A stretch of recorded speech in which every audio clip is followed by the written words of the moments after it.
எபிரேயர் 4:9-10 வசனங்கள். ஆகையால் தேவனுடைய ஜனங்களுக்கு இளைப்பாறுகிற காலம் இனி வருகிறதா இருக்கிறது. ஏனெனில் அவருடைய இளைப்பாறுதலில் பிரவேசித்தவர் தேவன் தம்முடைய கிரியைகளை முடித்து ஓய்ந்தது போல தானும் தன் கிரியைகளை முடித்து ஓய்ந்திருப்பார். ஆகையால் அந்த திருஷ்டாந்தத்தின்படி ஒருவனாகிலும் கீழ்ப்படியாமையினாலே விழுந்து போகாதபடிக்கு நாம் இந்த இளைப்பாறுதலில் பிரவேசிக்க ஜாக்கிரதையாய் இருக்க கடவோம். ஹல்லேலூயா சொல்லுங்கள். உட்கார்ந்து கொள்ளுங்கள். ஆமென். ஹல்லேலூயா.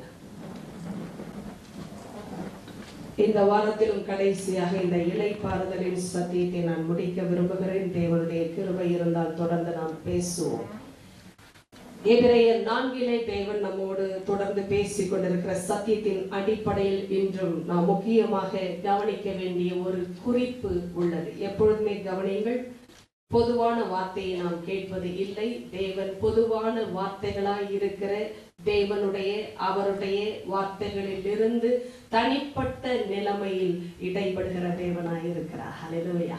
எழுதப்பட்டது எல்லாம் பொதுவான வார்த்தைகள், ஆனால் தனிப்பட்ட வார்த்தைகளாய் என்று மாறுகிறதோ அன்றே நம்முடைய வாழ்க்கை ஆசீர்வதிக்கப்படுகிறது. ஹல்லேலூயா. ஆண்டவருடைய வார்த்தை எல்லாருக்கும் பொதுதான், ஆனால் எல்லாருக்கும் பொதுவாக அவர் பேசுவது இல்லை, தனிப்பட்ட நிலைமையில் இடைப்பட்டு பேசுகிறார். அதனால் உங்களுடைய தேவை எதுவாய் இருந்தாலும் பரிசுத்த ஆவியானவரை நம்பி நீங்கள் செய்தியை கேட்கும் பொழுதே கர்த்தர் உங்கள் தேவைக்கு நேராக வார்த்தையை அனுப்ப போகிறார். ஹல்லேலூயா. இந்த நாளிலும் ஆண்டவர் சொல்லுகிற முக்கிய குறிப்பு, நான் சபையிலே ஞாயிற்றுக்கிழமை உங்களிடத்தில் பேசும் பொழுது பொதுவான செய்தியை தேவன் கொடுக்கிறதை நான் பேசுவதை போல் தெரிந்தாலும் அந்த நாளிலே குறிப்பிட்ட ஒரு கோணம், ஒரு வார்த்தை, ஒரு வழி உங்களுக்கும் எனக்கும் கொடுக்கப்படுகிறது. ஆமென். இன்றைய நாளிலும் எபிரேயர்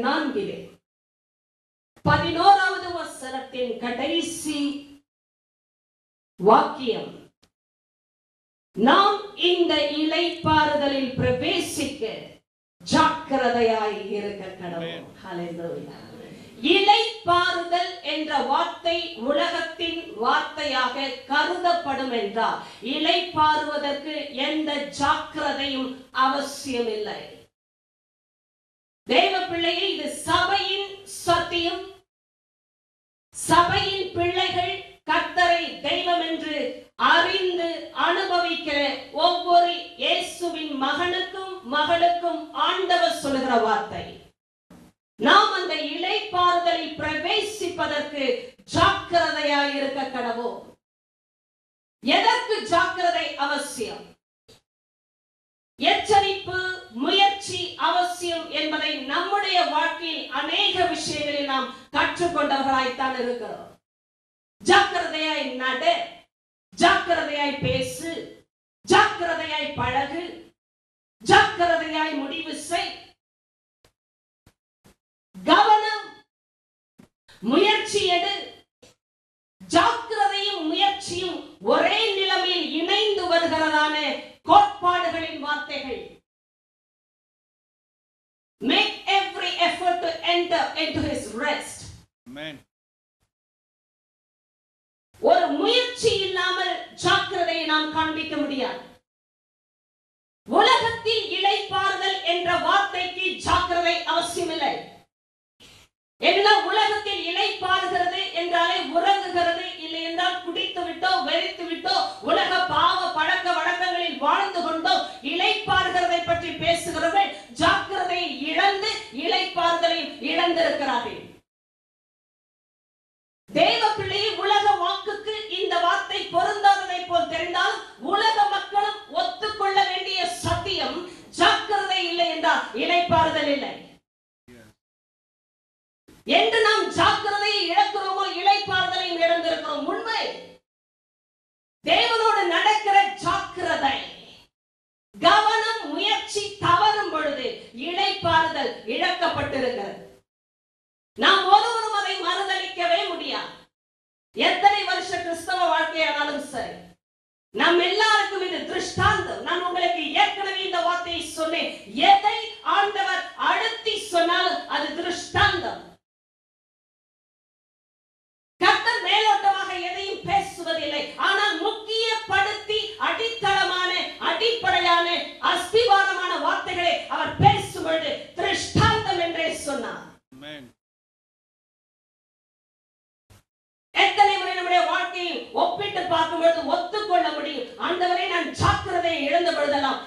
இளைப்பாறுதலை இழந்து போனேன். இயேசு என்று சொல்வதனாலே என்ன நடக்கிறது? ராஜ்யம் பிறக்கிறது.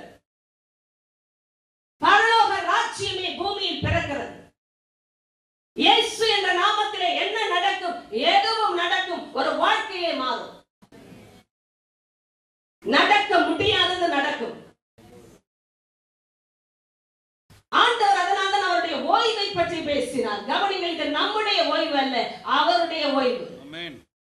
எத்தனை பேர் கவனித்துக் கொண்டே இருந்தீர்கள்? கடந்த 2 வாரங்களில் அவர் பேசின முக்கிய குறிப்பே அவருடைய ஓய்வு, அவருடைய இளைப்பாறுதல். அவருடைய இளைப்பாறுதலில் பிரவேசிக்கும்படி நாம் ஜாக்கிரதையாக இருக்க வேண்டும். என்னுடைய இளைப்பாறுதல் எனக்கு இளைப்பாறுதலாக இல்லவே இல்லை என்பதை அனுபவித்து முடித்து எல்லாம் ஓய்ந்த பிறகுதான் இயேசுவின் இடத்தில் வந்தேன். உண்மைதானே? எத்தனையோ சம்பாதித்தும் இளைப்பாறுதல் இல்லை, கூடி சிரித்தும் இளைப்பாறுதல் இல்லை, கொண்டாடியும் இளைப்பாறுதல் இல்லை, கூட்டத்தில் இருந்தும் இளைப்பாறுதல் இல்லை, கோபுரத்தில் வைத்தும் இளைப்பாறுதல் இல்லை. அதனால இயேசுவின் இடத்தில் வந்தோம். காரணம், இயேசு ஒருவரே இளைப்பாறுதலை உண்மையாக தருகிறவர். வேற எந்த நாமத்துக்கும் அந்த வல்லமை இல்லை.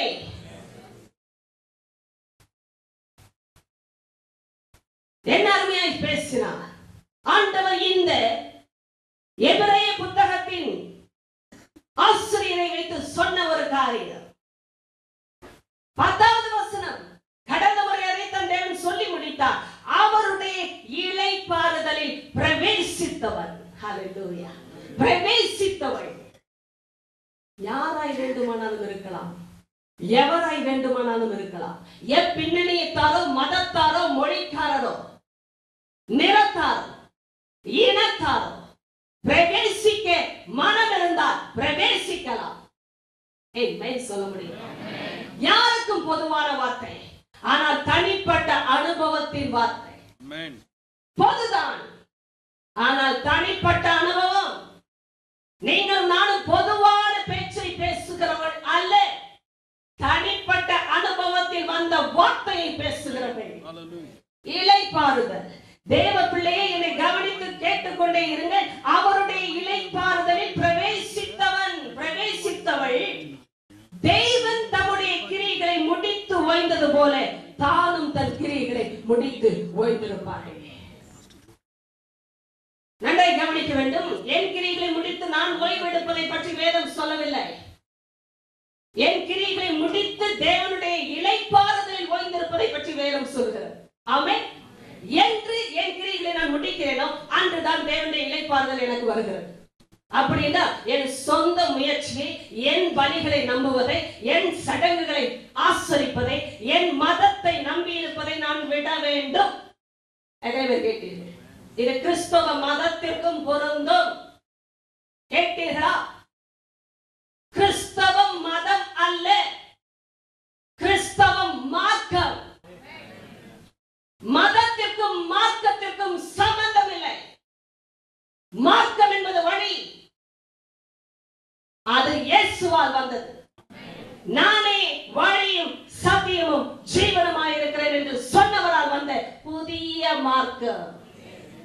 சடங்குகள், பலிகள், சம்பிரதாயங்கள் ஒரு மனிதனை கொண்டு சேர்க்க முடியாத இடத்திற்கு, தேவாதி தேவனின் மகா பரிசுத்த ஸ்தலத்திற்கு அவரே தன்னுடைய சரீரமாகிய திரையை கிழித்து புதிய மார்க்கமான ஜீவனமான ஒரு வழியை உண்டாக்கினார். ஹல்லேலூயா. இது மார்க்கங்க, மதம் இல்லை. கிறிஸ்தவர்கள் பேச அறிய வேண்டும் வார்த்தைகள் சரியாய். நமக்கு வார்த்தை புரியவில்லை என்றால் பேச வராது. இளைப்பாறுதல், ஜாக்கிரதை. கவனிங்க, ஓய்வெடுப்பதில் ஜாக்கிரதை என்று ஊருக்கு சொன்னால் புரியாதுங்க. ஆனால் தேவன் தன் உறவுகளுக்கு பேசினால் புரியும்படி பேசுகிறார். ஏனென்றால் இது உறவின் வார்த்தை, ஊர் வார்த்தை அல்ல. எத்தனை பேர் கேட்டீர்கள்? ஊர் வார்த்தை அல்ல, இது உறவின் வார்த்தை. ஆண்டவருக்குள் நான் பிரவேசிக்கிறேன் என்றால் என்ன அர்த்தம்? அவர் சொன்னதை நம்பி ஏற்றுக்கொள்ளுகிறேன். அந்த நிமிஷமே அவருடைய இளைப்பாறுதல் நமக்குள் பிரவேசிக்கிறது.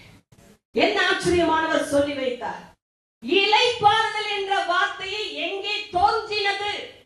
அதற்கு ஒரு உருவாக்கம், அதற்கு ஒரு தொடக்கம் உண்டு.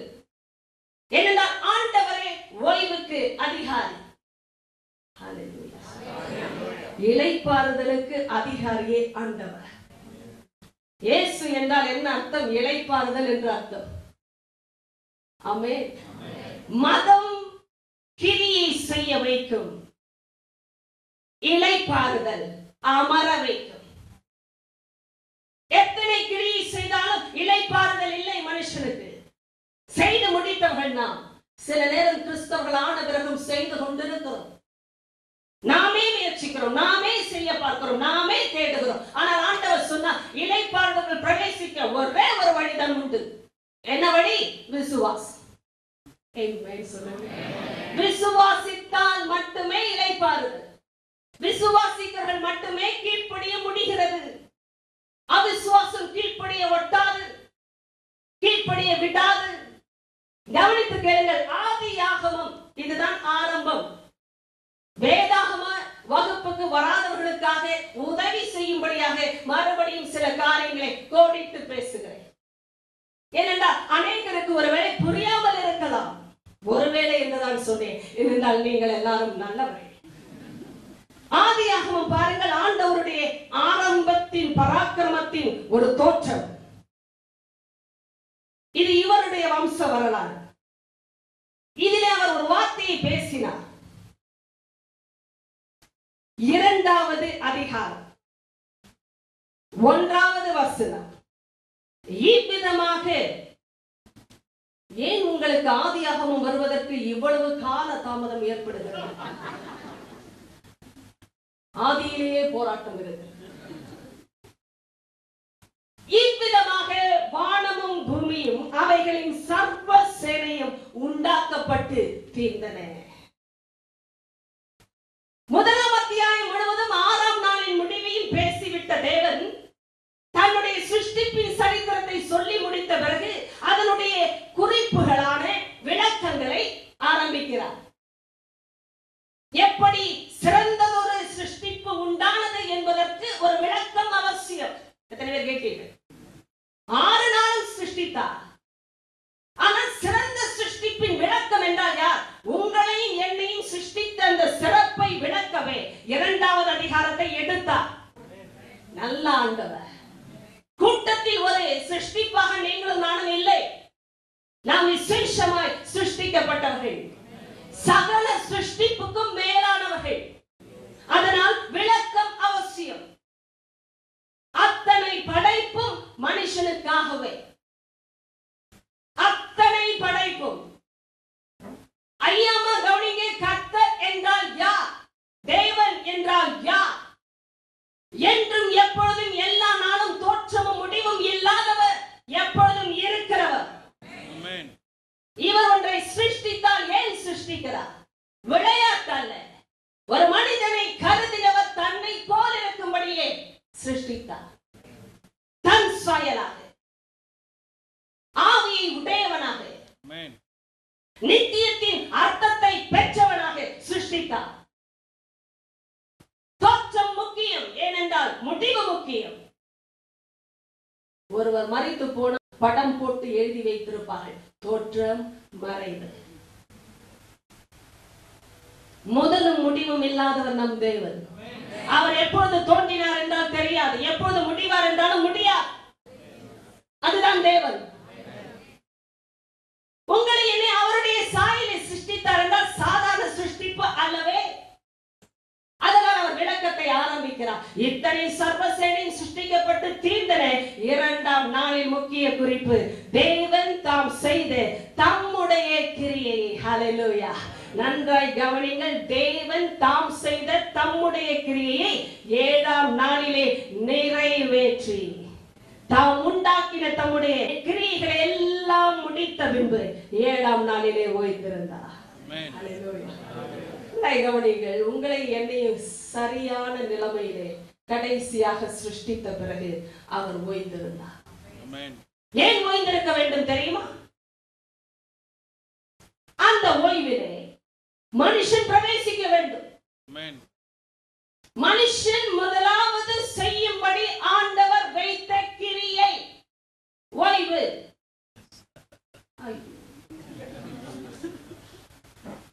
அதையும் சில ஒத்துக்கொள்வாங்க. நான் ஓய்ந்திருப்பதே மகா பெரிய கிரியை. தூங்குறதுக்கு எவ்வளவு எஃபர்ட் வேணும்? அதுவும் இப்படி உட்கார்ந்து தூங்குவது, கவனிப்பதை போலவே தூங்குவதற்கு மிகவும் முயற்சி அவசியம். அதை பேசவில்லை ஆண்டவர். சிறந்ததொரு சிருஷ்டிப்பாகிய மனுஷியை தன் சாயலில் அவர் உருவாக்கி தீர்த்த பிறகு அவர் 7ஆம் நாளை ஒன்று செய்தார். 3வது வசனம், தேவன் தாம் சிருஷ்டித்து உண்டு பண்ணின தம்முடைய கிரியைகளை எல்லாம் முடித்த பின்பு அதிலே ஓய்ந்திருந்தபடியா தேவன் 7ஆம் நாளை ஆசீர்வதித்து அதை பரிசுத்தமாக்கினார். நன்றாக கவனிங்க. ஆண்டவர் எங்கே ஓய்ந்திருக்கிறாரோ அதிலே ஆசீர்வாதம் உண்டு. ஆண்டவர் எங்கே ஓய்ந்திருக்கிறாரோ அங்கே பரிசுத்தம் உண்டு. ஆமென். ஆண்டவர் ஓய்ந்திருந்தால் ஆசீர்வாதம். அவர் கிரியை செய்தால் என்ன நடக்கும்? எதுவும் நடக்கும். பார்த்து விட்டோம். ஆனால் அவர் ஓய்ந்திருந்தால் என்ன நடக்கும்? எல்லாம் சிறக்கும். ஆமென். பார்த்தது எல்லாம் நன்றாய் இருந்தது இல்ல, மிகவும் நன்றாய் இருந்தது. மிகவும் நன்றாய் இருக்கிற காரியங்கள் ஆசீர்வதிக்கப்பட வேண்டும். ஆசீர்வதிக்கப்பட்ட காரியங்கள் பரிசுத்தமாய்த்தான் இருக்க வேண்டும். என்னை பாருங்கள், ஆசீர்வாதத்தையும் பரிசுத்தத்தையும் பிரிக்க முடியாதுங்க, பிரிக்க கூடாதுங்க. அதனால அநேகர் ஆசீர்வதிக்கப்பட்டதற்கும் பரிசுத்த வாழ்க்கைக்கும் சம்பந்தம் இல்லாத கிறிஸ்தவ வாழ்க்கையை வாழ்ந்து கொண்டிருக்கிறார். ஆசீர்வாதம் ஆசீர்வாதம் ஆசீர்வாதம். ஆனால் வாழ்க்கையில ஆசீர்வாதத்தை பெற்ற வாழ்க்கை என்று எப்படி அறிய முடியும்? வீடு கொஞ்சம் உயரமானதா? வாகனத்துக்கு 4 டயர் போக 6 வந்திருக்கிறது. அதனால இல்லாத, அதாவது முடியில்லாத தலையில் அதிக முடிகள் தோன்றுவதாலா?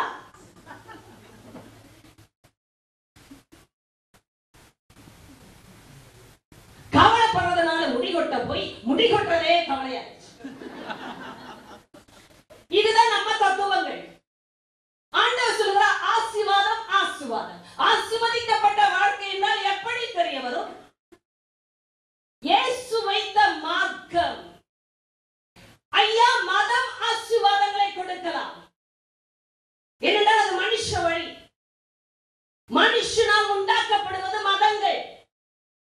இயேசுவால் வந்தது மார்க்கம். ஆமென். மார்க்க பேதங்களும் அல்ல. எஸ். எதை புரிந்து கொண்டீர்கள்? கர்த்தருடைய தந்தால் ஒன்றாகத்தான் தருகிறார், ஒரே விதமாகத்தான் தருகிறார். ஐயா, மனுஷன் தோற்றுவித்த மதங்கள் சொல்லி தருகிறது ஆசீர்வாதங்களே ஒரே வழி, ஆசீர்வதிக்கப்படுவதுதான் சிறந்த வழி.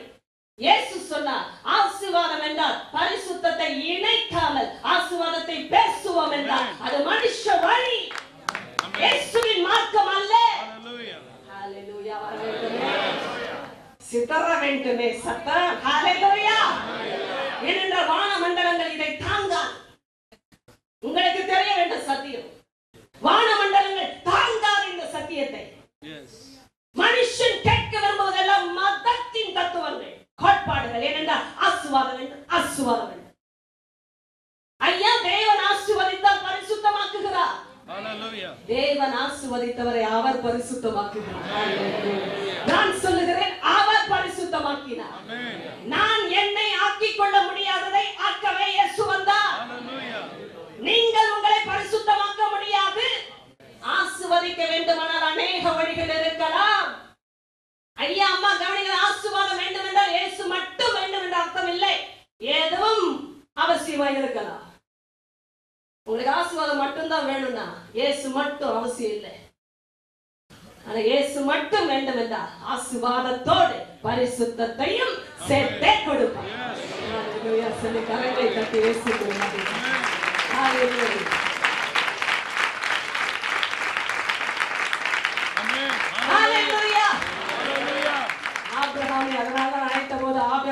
இருந்த ஒருவரை பார்த்து சொன்னார், நான் உன்னை ஆசீர்வதிக்கவே ஆசீர்வதித்து உன் பெயரை பெருமைப்படுத்துவேன். கேட்கும் பொழுதே நமக்கு சந்தோஷம். அவர் சொன்னார், நீ ஆசீர்வாதமாய் இருப்பாய்.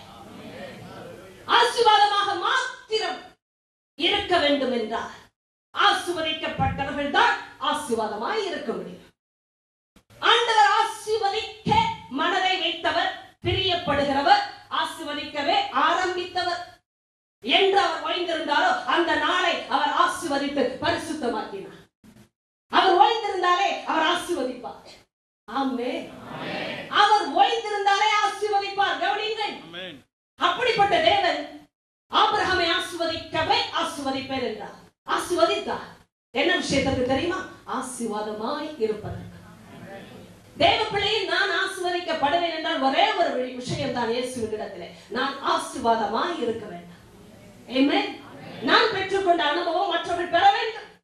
எனக்கு வந்த அந்த நிம்மதி மற்றவர்களுக்கு கிடைக்க வேண்டும். ஹல்லேலூயா. எனக்கு கிடைத்த சமாதானம் மற்றவர்களுக்கு பகிர்ந்தளிக்கப்பட வேண்டும். ஆமென். எனக்குள்ள இருக்கிற வல்லமை என்னை தாண்டி மற்றவரை தொட வேண்டும். ஓ, எனக்கு கிடைத்த பரிசுத்தத்தின் மார்க்கத்தின் வல்லமை அநேகர் கண்டு உணர வேண்டும், பெற்றுக்கொள்ள வாஞ்சிக்க வேண்டும். என்னென்ன கோணலும் மாறுபாடும் உள்ள சந்ததியிலே வசனம் ஒரு சுடரை போன்றது. தேவ பிள்ளைகளே, நீங்க கையில பிடித்துக் கொண்டாதான் சுடர். இல்லை என்றால் என்ன? கையில பிடிக்க வேண்டிய வசனத்தை. அப்படின்னா அதனால பைபிளை இப்படி தூக்குறேன்னு சொல்லாதிருங்க. உங்க வாழ்க்கையில் இருந்து புறப்படுகிற சத்தியத்தை உலகம் பார்க்கும். அதுதான் வெளிச்சம். ஆமென். ஹல்லேலூயா. எனக்கு ஆச்சரியமான தேவன் சொல்லுகிறார், என்ன ஒரு வல்லமையான வார்த்தை. அவர் ஓய்ந்திருந்த அந்த நாளை அவர் ஆசீர்வதித்து பரிசுத்தமாக்கினார். பரிசுத்தமாக்கினார். இந்த ஆசீர்வாதத்திற்குள் தான் மனிதன் நுழைந்தான். சிருஷ்டிக்கப்பட்ட உடனேயே மனுஷனும் மனுஷியும் முதலாவது செய்த கிரியை ஓய்வு. ஆமென். ஹல்லேலூயா. ஒரு கூட்டம் வந்து இயேசுவினிடத்தில் கேட்டது, ஐயா, ரட்சிக்கப்படுவதற்குரிய கிரியை என்ன? என்னன்னா நம்மள கிரியை செய்தே ரட்சிப்பை வாங்கினவர்கள். கிரியை கிரியை கிரியை. ஆண்டவரை ரட்சிக்கப்படுவதற்கு என்ன செய்ய வேண்டும்? இயேசு சொன்னார், ரட்சிக்கப்படுவதற்கான ஒரே ஒரு கிரியை பிதா அனுப்பி தந்த அவருடைய குமாரனை விசுவாசிப்பதே என்றார். எங்க விசுவாசிக்கிறது என்னங்க கிரியை செய்யணும்? என்னங்க கிரியை செய்யணும் விசுவாசிக்க? தெரியலைங்க. விசுவாசித்த அவ்வளவுதான். அவ்வளவுதானா? அவ்வளவுதானா? நிறைய பேர் இதை சொன்னாலே நம்ப முடியவில்லை. அவ்வளவுதான் செஞ்சீங்களா? வேற எதையும் கொடுக்கல, வேற எங்கேயும் ஏறல, வேற எதற்குள்ளும் இறங்கல? இல்லைங்க, விசுவாசிப்பேன். ஆமென். அவ்வளவுதான். ஆமென். தேவன் அனுப்பின அவருடைய ஒரே குமாரனை விசுவாசிப்பதே அந்த கிரியையாய் இருக்கிறது. எந்த கிரியை? தேவன் ஏற்றுக்கொள்ளுகிற, பிரியப்படுகிற கிரியை. யோவான் 6 வாசித்து பாருங்க. பிறகாக, ஏனென்றால் அது ஒரு டைவர்ஷன். இந்த முக்கியமான குறிப்புகளிலே தான் போக போகிறோம். இவர் ஆசீர்வதித்து பரிசுத்தமாக்கினாரே அந்த நாள், அது ஓய்வு நாள், 7ஆம் நாள். 7 என்றாலே முழுமை, பரிபூரணம். இதற்கும் ஆண்டவர் 7ஐத்தான் பயன்படுத்தினார். 7க்கு பிறகு வருவது 8. 8 என்றாலே மனிதன். என்ன இப்படி பார்க்கிறீர்கள்? 7 பரிபூரணமான அவருடைய ஒரு எண் என்றால் தேவனுக்கு அடுத்தது மனிதன். தேவனுடைய சாயலால் சிருஷ்டிக்கப்பட்ட அவருடைய சொந்த பிள்ளை. இப்பொழுது அவர் வைத்த 7க்குள் 8 பிரவேசிக்க வேண்டும். 7க்கு முன்னிருப்பது 8 அல்ல, 7க்கு பின் வருவதே 8. எத்தனை பேருக்கு புரிந்தது? அதனால் தேவன் ஓய்வு நாள் என்று ஒன்றை வைத்தார் என்றால் அவருடைய ஓய்வு நாள். அதற்குள் நான் பிரவேசித்தால் நானும் இளைப்பாறுகிறேன், எனக்குள் பரிபூரணமும் வருகிறது. ஹல்லேலூயா. 7 என்ற அந்த பரிபூரணத்துக்குள் நுழையவே மனிதன் சிருஷ்டிக்கப்பட்டான். நன்றாய் கவனிங்கள். இது பிசாசுக்கு பொறுக்குமோ? பொறுக்கவே பொறுக்காது. ஏனென்றால் இளைப்பாறுதலை இழந்த ஜீவி அவன். நன்றாய் இருந்த ஸ்தானத்தையே ஏலம் விட்டவன், எட்டி உதைத்து தள்ளப்பட்டவன். காரணம், ஆண்டவர் கொடுத்ததை அவன் மேலானதாக கருதவில்லை. ஆண்டவருடைய சிங்காசனத்தையே அவன் கண் வைத்தபடியினாலே தள்ளிவிடப்பட்டவன். என்னை கவனியுங்கள். பிசாசு ஒரு காலம் ஒரு பிள்ளை இளைப்பாறுவதை விரும்புவது இல்லை. இதற்கு ஆமீன் சொல்லாதிருங்கள். நல்ல பிள்ளைகள் நீங்கள், கற்றுக்கொண்டீர்கள், கவனித்து கேளுங்கள். பிசாசுக்கு ஒரு காலம் இளைப்பாறுதல் பிடிக்காது. அது அவனுக்குரிய வார்த்தையும் இல்லை. ஏனென்றால் பிசாசு இளைப்பாறுதல் அற்றவன், அலைந்து திரிகிறவன். இங்க யாராவது அலைந்து திரிந்து கொண்டிருந்தீங்கன்னா நீங்க ஆண்டவர் பிள்ளையா இன்னொருத்தர் பிள்ளையான்னு யோசித்துக் கொள்ளுங்க. ஒரு காலம் உட்கார்ந்திருந்து ஒரு ஜெப நேரத்திலேயோ வேத வாசிப்பிலேயோ இளைப்பாற முடிகிறதா என்று கேட்டுப்பார். உங்களையே கேட்டு பாருங்க. நான் என்னையே கேட்டுக்கொண்டுதான் பேசுகிறேன். முடிகிறதா? எதை வேண்டுமானாலும் செய்வோம் ஒரு நாள்ல, ஆனா உட்கார முடியாது. உட்கார என்றால் தேவனுடைய சமூகத்திலே வசனத்தை தியானித்து மனது உட்காருகிறதா, சிந்தனை உட்காருகிறதா? சிந்தித்து பாருங்கள். எதை வேண்டுமானாலும் உலகத்துல செய்கிறோங்க. ஆனால் ஆண்டவருக்காக ஆண்டவருடைய இளைப்பாறுதலில் உட்காருவது என்பது முடியாமல் போவதற்கு காரணம் பிசாசு அதை விரும்புவது இல்லை. ஆண்டவர் சொல்கிறார், பகலின் குளிர்ச்சியான வேளையிலே அவர் உலாவினார். மனுஷனோடு இளைப்பாறுதல் இருந்தாலும் உலாவ முடியும். புரிகிறது? இந்த உலாவதுக்கும் ஓடுறதுக்கும் வித்தியாசம் இருக்கு. பகலின் குளிர்ச்சியான வேளையிலே ஓடினார் என்றா வந்திருக்கிறது. படித்து பாருங்க. இளைப்பாறுதல், உலாவுவது என்பதே இளைப்பாறுதலின் வார்த்தை. 7 பொன் குத்து விளக்குகளின் மத்தியிலே உலாவுகிறார். இளைப்பாறுதலின் தேவன் இளைப்பாறுதலை கொடுக்கும்படிக்கே உலாவுகிறார். ஹல்லேலூயா! பராக்கிரமம் உள்ளவர், அக்கினியிலே பாய்ந்த உலைக்களம் போன்ற வெண்கல பாதங்களை உடையவர், பெருவெள்ள இறைச்சலின் சத்தத்தை உடையவர், அக்கினி ஜுவாலை போன்ற கண்களை உடையவர் உலாவுகிறார். அதனால சில நேரம் வல்லமையான சத்தம், ஆனால் மென்மையான தொடுதல்.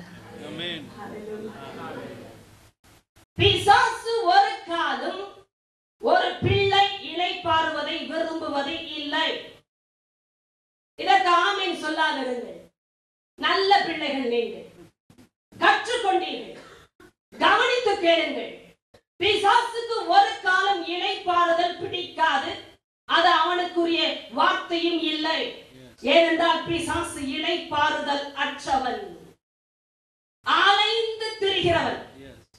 இங்க யாராவது அலைந்து திரிந்து கொண்டிருந்தீங்கன்னா நீங்க ஆண்டவர் பிள்ளையா இன்னொருத்தர் பிள்ளையான்னு யோசித்துக் கொள்ளுங்க. சிலருக்கு அடங்குவது என்ன என்ற வார்த்தை புரிவது இல்லை, அடங்கி இருக்க தெரிவதும் இல்லை. இது நம்முடைய வாழ்க்கையை பற்றி பேசிக் கொண்டிருக்கிறேன். ஒரு காலம் உட்கார்ந்திருந்து ஒரு ஜெப நேரத்திலேயோ வேத வாசிப்பிலேயோ இளைப்பாற முடிகிறதா என்று கேட்டுப்பார்.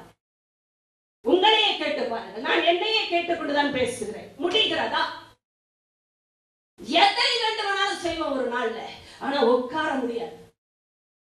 உட்கார என்றால் தேவனுடைய சமூகத்திலே வசனத்தை தியானித்து மனது உட்காருகிறதா, சிந்தனை உட்காருகிறதா? சிந்தித்து பாருங்கள். எதை வேண்டுமானாலும் உலகத்துல செய்கிறோங்க. ஆனால் ஆண்டவருக்காக ஆண்டவருடைய இளைப்பாறுதலில் உட்காருவது என்பது முடியாமல் போவதற்கு காரணம் பிசாசு அதை விரும்புவது இல்லை. ஆண்டவர் சொல்கிறார், பகலின் குளிர்ச்சியான வேளையிலே அவர் உலாவினார். மனுஷனோடு இளைப்பாறுதல் இருந்தாலும் உலாவ முடியும். புரிகிறது? இந்த உலாவதுக்கும் ஓடுறதுக்கும் வித்தியாசம் இருக்கு. பகலில் குளிர்ச்சியான வேளையிலே ஓடினார் என்றா வந்திருக்கிறது. படுத்து பாருங்கள் என்று சொல்ல வந்தேன். படித்து பாருங்கள். இளைப்பாறுதல், உலாவுவது என்பதே இளைப்பாறுதலின் வார்த்தை. 7 பொன் குத்து விளக்குகளின் மத்தியிலே உலாவுகிறார். இளைப்பாறுதலின் தேவன் இளைப்பாறுதலை கொடுக்கும்படிக்கே உலாவுகிறார். ஹல்லேலூயா! பராக்கிரமம் உள்ளவர், அக்கினியிலே பாய்ந்த உலைக்களம் போன்ற வெண்கல பாதங்களை உடையவர், பெருவெள்ள இறைச்சலின் சத்தத்தை உடையவர், அக்கினி ஜுவாலை போன்ற கண்களை உடையவர் உலாவுகிறார். அதனால சில நேரம் வல்லமையான சத்தம், ஆனால் மென்மையான தொடுதல். உருவுகிற பட்டயத்தை போன்ற வார்த்தை, ஆனாலும் இருதயத்தை உருக்குகிற அன்பு. பிரிக்கிற வார்த்தை, அதுவும் இதே அதிகாரம் எபிரேயர் 4 வரப்போகிறது. பிரிக்கிற வார்த்தை, ஆனாலும் இருதயங்களை சேர்க்கிற வார்த்தை. பிரிந்து போன உணர்வுகள், உறவுகள் அதனால்தான் இணைகிறது. இயேசு பேசினால் நடக்கும். உருவ குத்துற வார்த்தையில மனுஷன் குத்தினால் செத்து போகிறோம், இயேசு பேசினால் பிழைக்கிறோம். எவ்வளவு பெரிய வித்தியாசம். ஹல்லேலூயா. இவர் சொன்னார், இப்பொழுது மனிதனை நீ என் இளைப்பாறுதலுக்குள் பிரவேசிக்க வேண்டும். பிரவேசித்த மனிதனும் மனுஷியும் ஆண்டவரோடு சேர்ந்து உலாவினார்கள். பகலின் குளிர்ச்சியான வேலை, எப்பொழுதுமே உலாவுகிற அனுபவம். எண்ணல் இளைப்பாறுதல், ஆவியில இளைப்பாறுதல், இருதயத்தில் இளைப்பாறுதல் இருந்தா நம்முடைய எண்ணங்கள் இளைப்பாறுகிறது, நம்முடைய உணர்வுகள் இளைப்பாறுகிறது. அப்படின்னா ஆரோக்கியமான உணர்வுகளா இருக்கிறது. நம்முடைய முடிவுகளில் நல்ல ஒரு தெளிவு.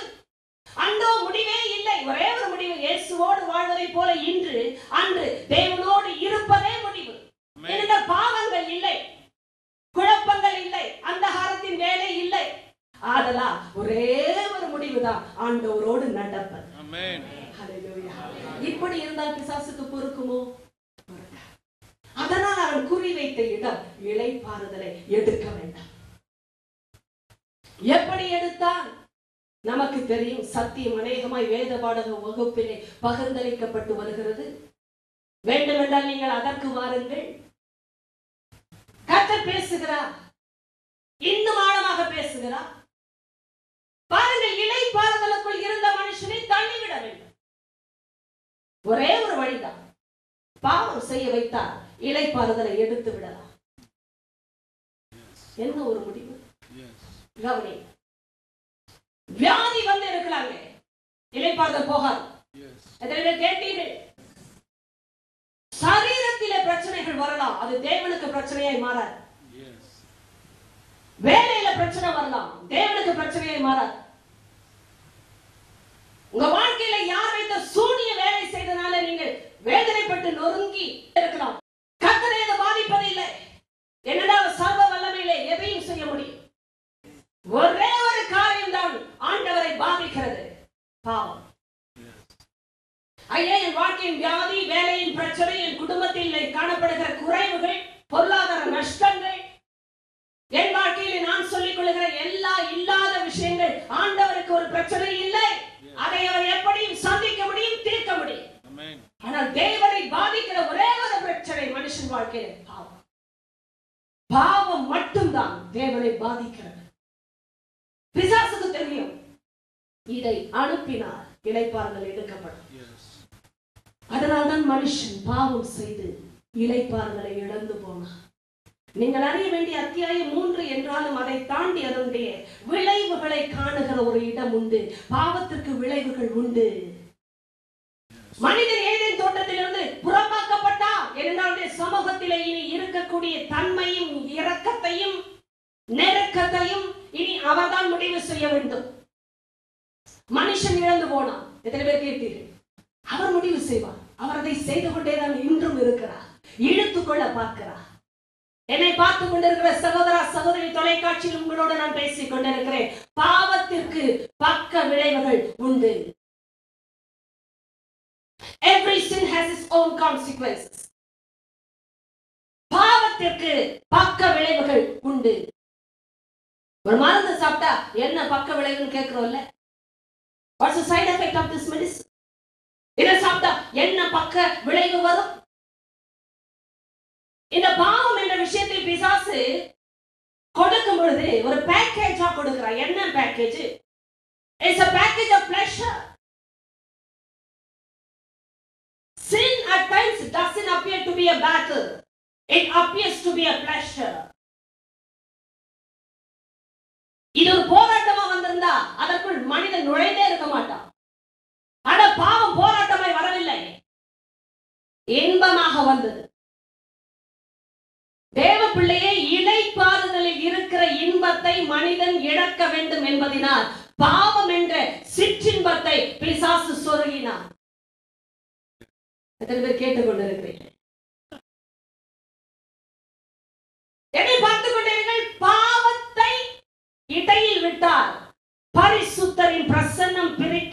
என்பதை பிசாசு அறிவார். நம்முடைய வாழ்க்கையிலே வேலை இல்லை, கஷ்டமா இருக்கு, என் வாழ்க்கைக்கு நிம்மதியே போயிடுச்சுங்க, என் வாழ்க்கையில ப்ரமோஷன் இல்லை, அதனாலதான் இந்த துக்கம், என் வீட்டில் இந்த காரியங்கள் சரியை நடக்கவில்லை, திருமணம் தாமதம், பிள்ளை வரவில்லை, உயர்வு இல்லை, வியாதி வந்து விட்டது, டாக்டர் ஒரு ரிப்போர்ட் கொடுத்து விட்டா, எது வேண்டுமானாலும் இருக்கட்டும், அது தேவனுக்கு பிரச்சனை இல்லை. மனிதன் அறிய வேண்டிய ஒரு முக்கிய பிரதான ஒரே பிரச்சனை பாவத்தின் பிரச்சனை. மனுஷனிலே கேட்க விரும்புவது இல்லை, காரணம் அது பிரச்சனையாக தெரிவது இல்லை. பிசாசுக்கு தெரியும். ஏங்க பிசாசு பிசாசு சொல்றீங்க? ஐயா, நீங்களும் நானும் அறியவில்லை என்றாலும் அவன் இருக்கிறான். சில பிசாசு என்றாலே அதனாலேயே பிரச்சனை. ஏசு என்ன அவசியம்? திடீர்னு வருவாங்க, ஐயோ என் வீட்டுல ஏதோ நடக்குதுங்க, என்ன காப்பாத்துங்க. நான் எப்படி காப்பாற்ற முடியும்? எனக்கே என்னென்னவோ நடக்குது.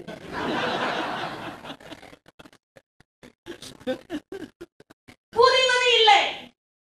பிசாசின் உலகத்தில் இருக்கிற மக்களை பிசாசு குருடாக்கி வைத்திருக்கிறார். இதை கவனிங்க. கண்ணு திறந்த கண்டுபிடிச்சிருவாங்கன்னு தெரியும். ஐயோ, அதனாலதான் இயேசுவை பற்றி இயேசு நல்லவர், ரட்சிக்க வந்தவர், பாவ பரிகாரம் இதெல்லாம் பேசும்போது குருடாக்குறான். ஐயோ, கண்ணு திறந்துச்சுன்னா என் கதை போயிடுச்சு. விஷயம் தெரியணும். வேதத்தை பேசும்போது பிசாசுக்கு பிடிக்காத காரணம் கண்ணு திறந்தா அவன் கதை தெரிய வந்துவிடும். அதனால்தான் குருடாக்குகிறான். இந்த பிரபஞ்சத்தின் தேவனானவர் சுவிசேஷமாகிய இயேசுவின் மகிமையின் ஒளியாகிய அந்த தேவனுடைய ஒளியை ஒளியாய் இராதபடிக்கு, இருளாய் காணும்படிக்கு கண்களை குருடாக்கி வைத்திருக்கிறார். ஆனால் இருளிலே வெளிச்சத்தை பிரகாசிக்க சொன்ன தேவனுக்கு இது பிரச்சனையே இல்லை. நீ மனதை தானே குருடாக்கினாய், நான் இருதயத்துக்குள்ளேயே வெளிச்சத்தை பிரவேசிக்க பண்ணுவேன். ஹல்லேலூயா.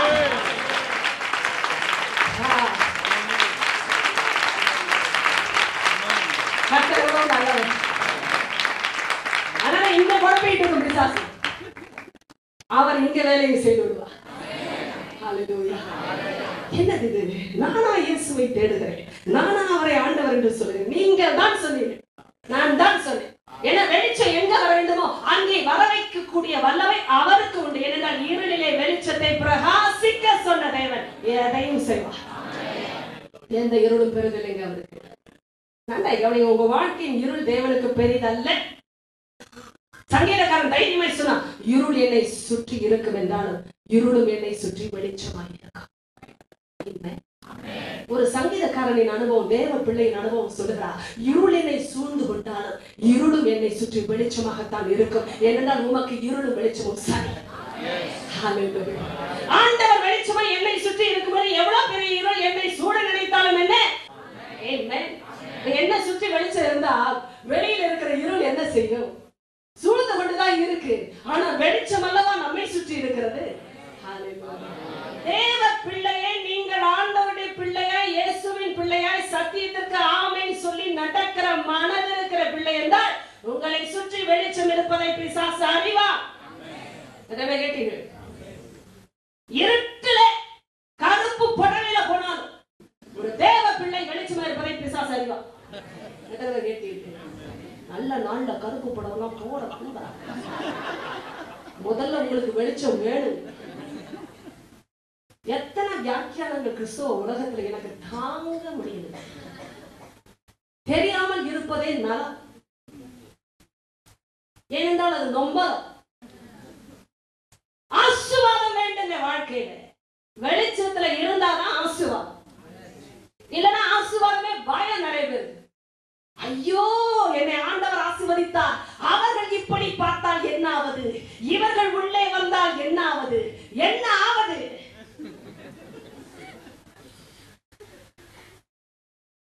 ஏழாவது எட்டாவது அதுதான் என்னாவது. ஆமென். இயேசுவின் இளைப்பாறுதலுக்கு நுழை மகனே, மகனே. ஆண்டவர் கொடுத்தார், ஆண்டவர் காப்பார். ஐயோ, என்னாவது? கண்ணு விழுந்து நாங்களும் பார்த்திருக்கோங்க. ஆமென். ஆனாலும் ஆண்டவர் கண்ணு விழுந்தா என்ன அவனு பார்த்திருக்கோம். யார் கண்ணு முக்கியம்? அவங்க கண்ணு வச்சுட்டாங்க. கண்ணு இருக்கிறவங்க வைக்கத்தாங்க செய்வாங்க. ஆனா கர்த்தருடைய கண்ணுல இருக்கும்போது தாங்க உண்மையான பாதுகாப்பு. யார் கண்ணு வைக்கிறாங்களோ எடுக்கிறாங்களோ கர்த்தர் என் மேல் கண்களை வைக்க வேண்டும். அது என்னுடைய ஜெபமா என்னுடைய வேண்டுதலா விண்ணப்பமா இருக்க வேண்டாம். எந்த கண் என்னை பாதிக்கும்? ஆமென். சில பேர் நல்லா நடந்தாலும் இன்னொருத்தவங்க கண்ணு வைப்பாங்க. ஏன்னா இவங்க இழுத்து இழுத்து நடக்கிறாங்க. ஒருத்தவங்க வாழ்க்கையில ஒன்று ஒழுங்கா இல்லை என்றால் இன்னொரு வாழ்க்கையில நன்றா இருந்தால் பார்க்கத்தான் செய்வார். பார்த்து விட்டு போகட்டும். காலை கொடுத்தவர் பராமரிக்க மாட்டார். ஆமென். ஆண்டவர் இளைப்பாற சொல்லி அழைக்கிறார். பிசாசும் பார்த்தான், என்ன இவ்வளவு ஒரு இளைப்பாறுதல் வாழ்க்கை, எனக்கு இல்லாதது உனக்கு எப்படி இருக்கலாம்? இப்ப கனெக்ட் பண்ண முடியுதா உங்களுக்கு? அதனால்தான் பல பேர் அப்படி கண் வைக்கிறார்கள், பொறாமை வார்த்தைகள் பேசுகிறார்கள், ஏவி விடுகிறார்கள். காரணம், தன் வாழ்க்கையில் இல்லாத ஒன்றை இன்னொரு வாழ்க்கையில பார்க்கும் பொழுது தாங்க முடிவது இல்லை. எரிச்சல், காய்மாகாரம், பொறாமை, வஞ்சனை, தீவினை, ஏவுகணை எல்லாம் வருவதற்கு காரணம் தன் வாழ்க்கையில திருப்தி இல்லை. பிசாசுக்கு திருப்தி இல்லை. இளைப்பாறுதல் இல்லாத வாழ்க்கை எப்படி திருப்தியா இருக்கும்?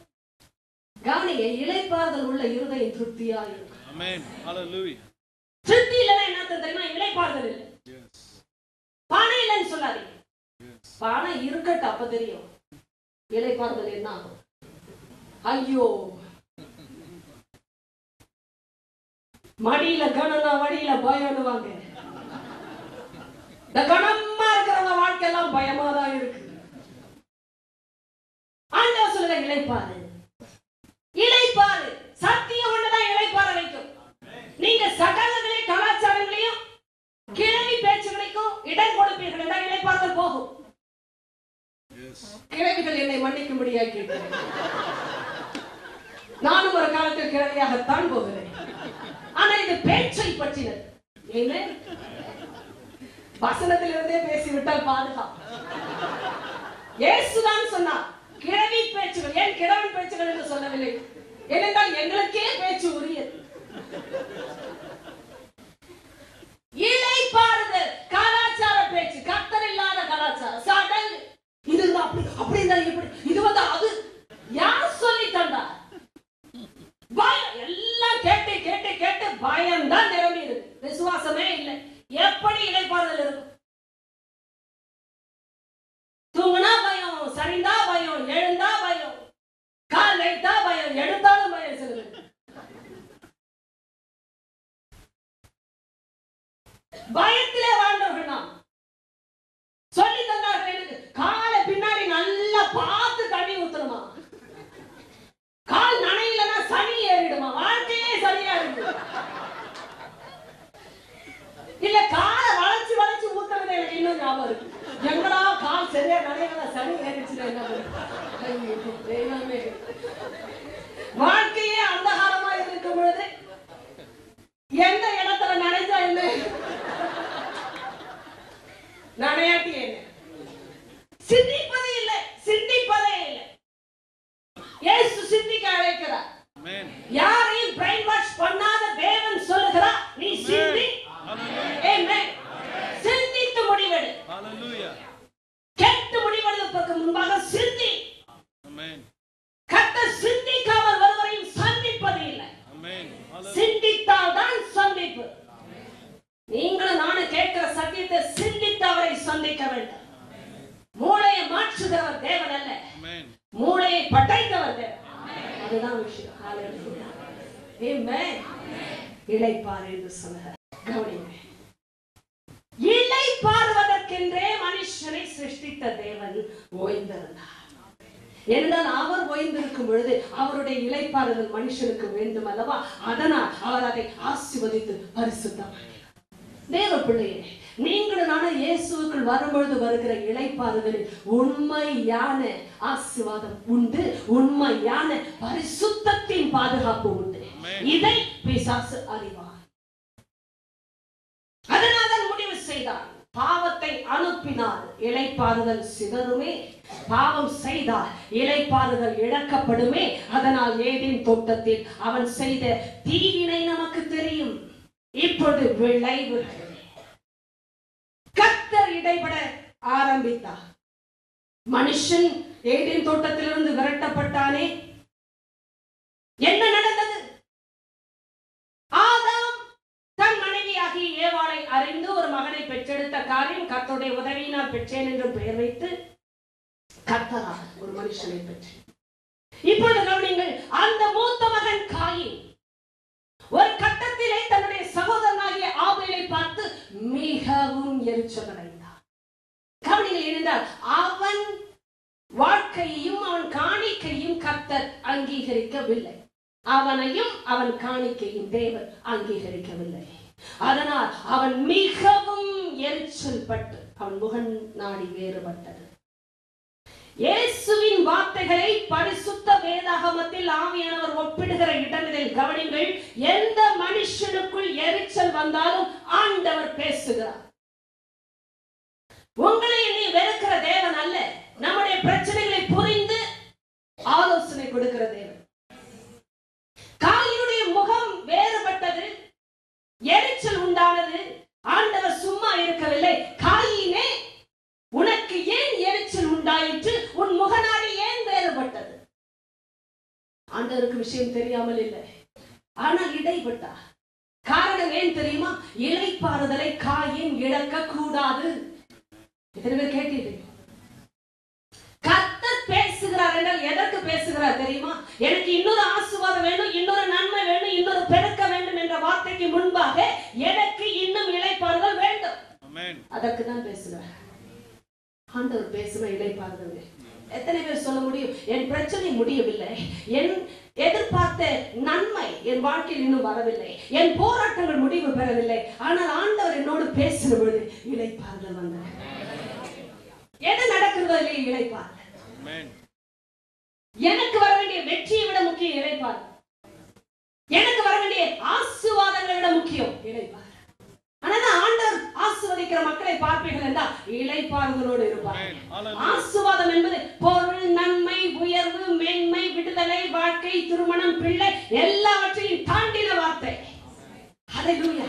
ஏனென்றால் அது இளைப்பாறுதல் வார்த்தை. ஆமென். ஹல்லேலூயா. தேவனுடைய காயின் இளைப்பாறுதலை இழக்க கூடாது. அதற்கு தான் பேசுகிறேன். இளைப்பாறுதலோடு இருக்கிற ஒரு வாழ்க்கையில எரிச்சல் வரலாம். கவனிங்க, எரிச்சல் வரலாம். நீ என்னாலே வந்த பிள்ளை, உன்னை பெற வைத்த வல்லமை என்னுடைய வல்லமை. முதல் பிள்ளையை சிருஷ்டித்தவரை நான் தான். ஆண்டவர் அவ்வளவு வல்லமையை நேசித்த ஒரு மகன். அவன் இளைப்பாறுதலில் இருந்து விழுந்து விடக் கூடாது என்பதனாலேயே இடைப்பட்டான். எரிச்சல் வரலாம். தம்பி, தங்கச்சி, என் வாழ்க்கையில இது இல்லை, அது இல்லை, என்னை கர்த்தர் ஆசீர்வதிக்கவில்லை, அந்த பிள்ளையை ஆசீர்வதிக்கிறாரே, என்னை ஏன் ஆசீர்வதிக்கவில்லை என்று ஒப்பிட்டு பார்த்து பொறாமையினாலோ உங்களுடைய வாழ்க்கையில வந்த விரக்தியினாலோ திருப்தியை இழந்ததினாலோ எரிச்சல் வந்திருக்கலாம். இயேசு சொல்லுகிறார், ஏன் உனக்கு எரிச்சல் உண்டாகிறது? ஏன் உன் மகனாதி வேறுபட வேண்டாம்? நீ நன்மை செய்தால் உனக்கு மேன்மை இல்லையோ? அப்படின்னா என்ன அர்த்தம்? உனக்கு நன்மை செய்யக்கூடிய தானியை நான் கொடுத்திருக்கிறேன், நீ சரியானதை செய்தால் உனக்கு மேன்மை. ஆமென். தேவ பிள்ளையே, இதுதான் இளைப்பாறுதல். நன்றா இதை கவனிங்க. நம்முடைய முகநாடி வேறுபடலாம். எரிச்சலினால், எத்தனை குழப்பத்தினாலும், நம்முடைய வாழ்க்கை எத்தனை விதமாய் சின்ன பின்னமாகிற சூழ்நிலை வந்தாலும் ஆண்டவர் பேசுகிறார் என்றால் எதனால் பேசுகிறார்? நன்மையை கொடுத்தவர், நன்மையை செய்ய வைக்கிறவர் எதிர்பார்க்கிறார். நீ நன்மை செய்தால் உனக்கு மேன்மை இல்லை. ஆமென். ஆமென். இந்த காலை வேளையில நான் செய்ய வேண்டிய ஒரே நன்மை, அவரை விசுவாசித்து அவரை நம்பி கீழ்ப்படிவது மட்டுமே. நான் செய்யும் பொழுது எனக்கு அது மேன்மையாக மாறுகிறது. ஹல்லேலூயா. எத்தனை பேர் ஆண்டவருடைய இளைப்பாறுதலுக்குள் இருக்க விரும்புகிறீர்களப்பா? அந்த இளைப்பாறுதலை யாருடைய வாழ்க்கையின் ஆசீர்வாதத்தை ஒப்பிட்டு பார்த்து நான் இழக்க மாட்டேன். ஏனென்றால் எனக்குள் இருக்கிறவர் சர்வ வல்லமை உடையவர், என்னை நேசிக்கிறவர், என்னோடு இடைப்பட்டு பேசுகிறவர். நீ கொடுக்கிற ஆசீர்வாதங்களை விட எனக்கு நீரே வேண்டும் என்று சொல்லுகிறவர்கள் இளைப்பாறுகிறார்கள். ஏனென்றால் இது அவருடைய ஓய்வு. ஆமென். இது என்னுடைய ஓய்வு அல்ல, அவருடைய ஓய்வு. எத்தனை பேர் ஆண்டுடைய ஓய்வுக்குள் பிரவேசிக்கிறீர்கள்? இளைப்பாறுதலை இழந்த பிள்ளை யாராவது தொலைக்காட்சியை பார்த்து கொண்டிருந்தால் இந்த சக்தி உங்களுக்கு நேராய் கொடுக்கப்பட்டிருக்கிறது. ஆண்டவரே, இந்த இளைப்பாறுதல் எனக்கு வேண்டும் என்று சொல்லுவீர்களா? இயேசு என்று கூப்பிடும்போது நடக்க போகிறது. எத்தனை பேர் எதிர்பார்க்கிறேன்? நான் எதிர்பார்க்கிறேன். எல்லாரும் எழுந்த நிலைகள் பார்ப்போம். ஹல்லேலூயா. துதிக்க போகிற ஆண்டவரை நன்றாய் ஆராதித்து கொடுத்த இளைப்பாறுதலுக்காக நன்றி சொல்லுங்க. இயேசு என்று சொல்லும்போதே இளைப்பாற வைக்கிறீரே அப்பா. என் வாழ்க்கையில எதிர்பார்த்த நன்மையை விட, ஆசீர்வாதத்தை விட நான் உம்மை நேசிக்கிறேன். ஆமென். ஹல்லேலூயா. பரிசுத்த ஆவியானவரே, உம்முடைய மகிமையின் பிரசன்னம் இங்கே வியாபித்துக் கொண்டிருக்கிறதுக்காக நன்றி. இயேசு என்னோடு இருப்பதால், நடப்பதால், வசிப்பதால் நான் வெட்கப்பட்டு போவது இல்லை. பிசாசே, நான் வெட்கப்பட்டு போவது இல்லை. இந்த காலை வேளையில என்னோடு சேர்ந்து உம்மை அறிக்கை செய்கிற ஒரு பிள்ளை கூட வெட்கப்பட்டு போவதில்லை. பரலோகத்தையே திறந்த அந்த நாமம், பரிசுத்தரின் ஆசீர்வாதத்தையும் பரிசுத்தத்தையும் இணைத்தே எங்களை ஆசீர்வதிக்கிற அந்த நாமம் இந்த காலை வேளையில எங்கள் மேல் பலத்த துருகமா இருக்கிறதுக்காய் ஸ்தோத்திரம். அந்த பலத்த துருகத்துக்குள் இல்லாதபடி இளைப்பாறுதலை இழந்து அலைந்து கொண்டிருக்கிற யாரானாலும் இயேசுவின் நாமத்திலே கொடுத்த நம்முடைய வார்த்தையின் அடிப்படையில் ஜெபிக்கிறேன். ஆவியானவரை இழுத்துக் கொள்வீராக. இயேசுவின் அன்புக்குள் எழுப்பீராக. இந்த நாளிலே அவர்களை பிரித்த அசத்தியங்கள், பொய்கள், வஞ்சனையின் முகத்திரைகள் இயேசுவின் நாமத்தில் கிழிக்கப்படுவதாக. பொய்யின் வார்த்தைகளை நான் சத்தியத்திற்கு நேராக அழைக்கிறேன். வஞ்சகத்தின் வார்த்தைகளை இயேசுவின் சத்தியத்திற்கு நேராக அழைக்கிறேன். முகத்திரைகளை இயேசுவின் நாமத்தில் கிழிக்கிறேன். எந்த உறவு மாற்றப்பட வேண்டுமோ, எந்த இடத்தில் பிரிவினை உண்டாக வேண்டுமோ உண்டாகட்டும். எதை கர்த்தர் எடுத்து எதை நாட்ட வேண்டுமோ செய்யும். எது வேர்விட வேண்டுமோ, எது வேர்விட வேண்டுமோ இயேசுவின் நாமத்தில் செய்யும் பிதாவே. ஆவியானவர் இறங்கி இந்த காலை வேளையில இருதயமாகிய நிலங்களை பண்படுத்தி கொண்டிருக்கிறார். ஹல்லேலூயா, ஹல்லேலூயா. நன்றி ஆவியானவரே. ஒரு உழுகிற நிலத்தை போல ஆவியானவருடைய சத்தியம் இன்று அநேகருடைய நிலங்களை உழுது கொண்டிருக்கிறது.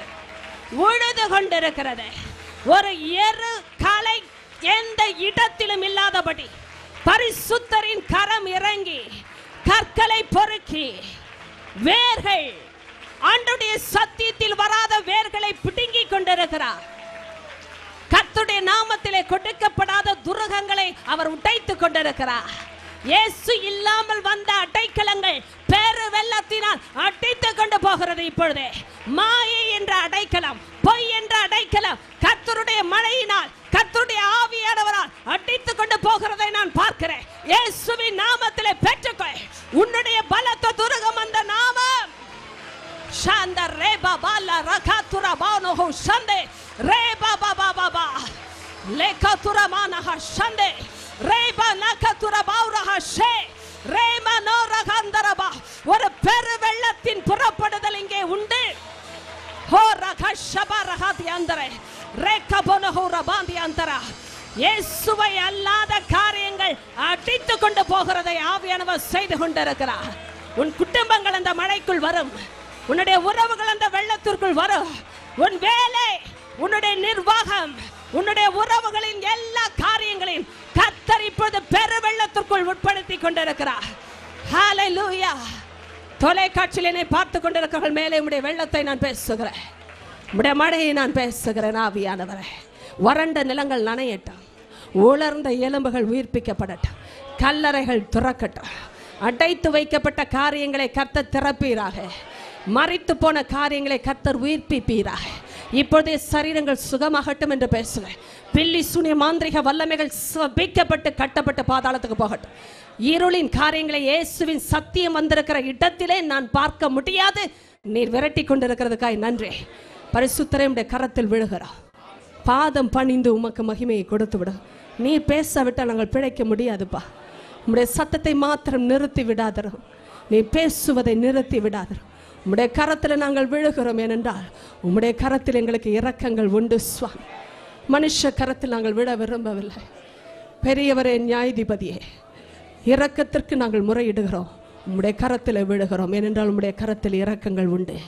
பிள்ளைகள் பிழைத்திருக்கும்படி ஆசீர்வதித்ததற்காக நன்றி. தேற்றி கட்டி உருவாக்கி குணமாக்கி அனுப்புகிறதுக்காய் மகிமை துதி உமக்கு. இயேசுவின் நாமத்தில் பிதாவே.